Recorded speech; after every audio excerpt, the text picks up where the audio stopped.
తెలంగాణ రాష్ట్రంలో ఉన్న తెలంగాణ ప్రజానీకానికి, తెలంగాణ రైతులకు, తెలంగాణ మహిళలకు, ఆసరా పింఛన్ల కోసం వేచిచూస్తున్న వృద్ధులకు, వికలాంగులకు, వితంతువులకు తెలంగాణ రాష్ట్ర కాంగ్రెస్ ప్రభుత్వం అదిరిపోయే శుభవార్తను తీసుకొని రావడం జరిగింది. దీనికి సంబంధించిన పూర్తి సమాచారాన్ని మనం ఈ వీడియోలో చూద్దాం.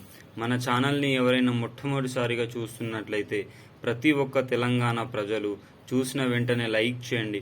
మీరు లైక్ చేయడం వల్ల ఆసరా పింఛన్ల కోసం వేచి చూస్తున్న ఆశావాహులకు కానీ, 2500 రూపాయల కోసం వేచి చూస్తున్న సోదరీమణులకు కానీ, రైతు బంధు కోసం వేచి చూస్తున్న రైతన్నలకు కానీ, ఆసరా పింఛన్ల కోసం ఎదురు చూస్తున్న వారందరికీ ఈ వీడియో చేరవేసిన వారు అవుతారు. అదేవిధంగా ఎవరైనా మన ఛానల్ని మొట్టమొదటిసారిగా చూస్తున్నట్లయితే సబ్స్క్రైబ్ చేసుకోండి. మీరు సబ్స్క్రైబ్ చేసుకోవడం వల్ల తెలంగాణ రాష్ట్ర ప్రభుత్వం కానీ, ఆంధ్రప్రదేశ్ రాష్ట్ర ప్రభుత్వం కానీ, అదేవిధంగా కేంద్ర ప్రభుత్వం కానీ ప్రవేశపెట్టే వినూత్నమైన ప్రజా సంక్షేమ పథకాలను ఎప్పటికప్పుడు సమయానుసారంగా, నిర్దిష్టానుసారంగా, లోపభూయిష్టమైన సమాచారంతో ఎలాంటి అవకతవకలకు పాల్పడకుండా సరైన సమయాన సరైన సమాచారాన్ని మీ ముందుకు తీసుకొని రావడం ద్వారా ప్రతి ఒక్కరూ ప్రజా సంక్షేమ పథకాన్ని పొందడంలో ముందు వరుసలో ముందుబాటులో ఉండడం జరుగుతుంది. మిత్రులారా, శ్రేయోభిలాషులారా, నా సబ్స్క్రైబర్స్లారా, ఒక్కసారి మనం ప్రజా సంక్షేమ పథకంలో వెనుకబడితే మళ్ళీ ప్రజా సంక్షేమ పథకం ఎన్నికల ముందే వస్తుంది. కావున మీరందరూ మన ఛానల్ని సబ్స్క్రైబ్ చేసుకొని బెల్ ఐకాన్ ఆన్లో పెట్టుకోవడం వల్ల ప్రతి ఒక్కరికి ప్రజా సంక్షేమ పథకానికి సంబంధించిన అప్డేట్లు అనేది నోటిఫికేషన్ రూపంలో రావడం జరుగుతుంది. ఇంకా ఆలస్యం చేయకుండా మనం ఈరోజు ఈ వీడియోలోకి అయితే వెళ్ళిపోదాం.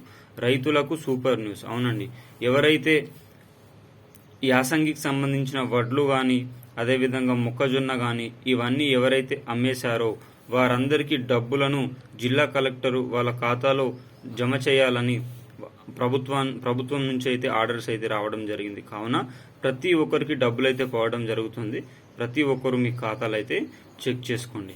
అదేవిధంగా 2500 రూపాయలు తెలంగాణ రాష్ట్రంలో ఉన్న మహిళా సోదరీమణులు ఎవరైతే 2500 రూపాయల కోసం వేచి చూస్తున్నారో ఈ మే నెలలో దీనికి సంబంధించిన లిస్ట్ అయితే విడుదల కాబోతుంది. అంటే ఏ మహిళా సోదరి అయితే 2500 రూపాయలకి అర్హత సాధించిందో వారందరి పేర్లు లిస్టుల రూపంలో రావడం జరుగుతుంది. మరి పంపిణీ కార్యక్రమం జూన్ నుంచి అయితే ప్రారంభం కాబోతుంది.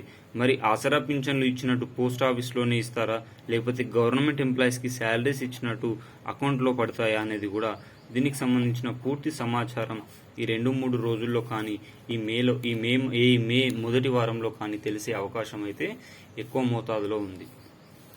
మహిళా సోదరులకి 2500 రూపాయలు పంపిణీకి గల కారణం లోక్సభ ఎన్నికల్లో 14 సీట్లను కొట్టాలనే ధ్యేయంతో ముందుకు వెళ్తున్న తెలంగాణ రాష్ట్ర కాంగ్రెస్ ప్రభుత్వం తెలంగాణలో ఉన్న మహిళా సోదరీమణులు 90 నుంచి 100 లక్షల మంది ఓట్లు ఉన్నాయి తెలంగాణలో మహిళా సోదరీమణులకు.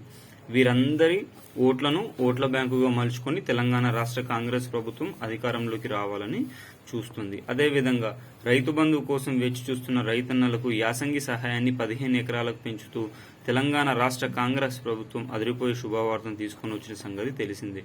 మరి 3-4 ఎకరాల వరకు పంపిణీ కార్యక్రమం అయితే పూర్తి అయిపోయింది. మరి 5 నుంచి 15 ఎకరాల పంపిణీ కార్యక్రమం కూడా ఈ 2 రోజుల్లో ప్రారంభం కాబోతుందని తెలంగాణ రాష్ట్ర వ్యవసాయ శాఖ మంత్రి తుమ్మల నాగేశ్వరరావు గారు పేర్కొనడం అయితే జరిగింది. ముఖ్యంగా ఆసరా పింఛన్ల కోసం వేచి చూస్తున్న వృద్ధులకు, వికలాంగులకు, వితంతువులకు తెలంగాణ రాష్ట్ర కాంగ్రెస్ ప్రభుత్వం అదిరిపోయే శుభవార్తను తీసుకొని రావడం జరిగింది. 2016 రూపాయలు, 4016 రూపాయలు పింఛన్లు తీసుకునే వ్యక్తులు 2016 రూపాయలకు 4016 రూపాయలు, 4016 రూపాయలు తీసుకునే వ్యక్తులకు 6016 రూపాయలకు పెంచుతూ ప్రభుత్వం జీవో విడుదల చేసింది. మరి దీంట్లో ఇప్పుడు ఆల్రెడీ ఆసరా పింఛన్ల గురించి ప్రజాపాలన పథకంలో అందరూ కొత్తగా అప్లై చేసుకున్నారు. అప్లై చేసుకున్న వారిలో అర్హులైన వ్యక్తులను కలుపుతూ పాత వారిలో అర్హులుగా లేని వారిని తీసివేస్తూ ప్రభుత్వం కొత్త లిస్ట్ అయితే ఈ 2-3 రోజుల్లో విడుదల చేసి వచ్చే మాసం నుంచి కానీ, లేకపోతే ఎన్నికల కోడ్ నుంచి కానీ ప్రతి ఒక్కరికి పెరిగిన ఆసరా పింఛన్లను జమ చేయాలని కాంగ్రెస్ ప్రభుత్వం భావిస్తుంది. ఏది ఏమైనా తెలంగాణ రాష్ట్ర కాంగ్రెస్ ప్రభుత్వం 5 ప్రజా సంక్షేమ పథకాలను అమలు చేశామని పేర్కొంటుంది. కానీ ప్రతి ఒక్క ప్రజా సంక్షేమ పథకం కేవలం పేపర్లకు మాత్రమే అమలు కావడం జరిగింది. నిజానికి మహిళల ఖాతాల్లో, రైతుల ఖాతాల్లో, అదేవిధంగా ప్రజా సంక్షేమ అర్హుల ఖాతాలైతే డబ్బులైతే రావట్లేదు.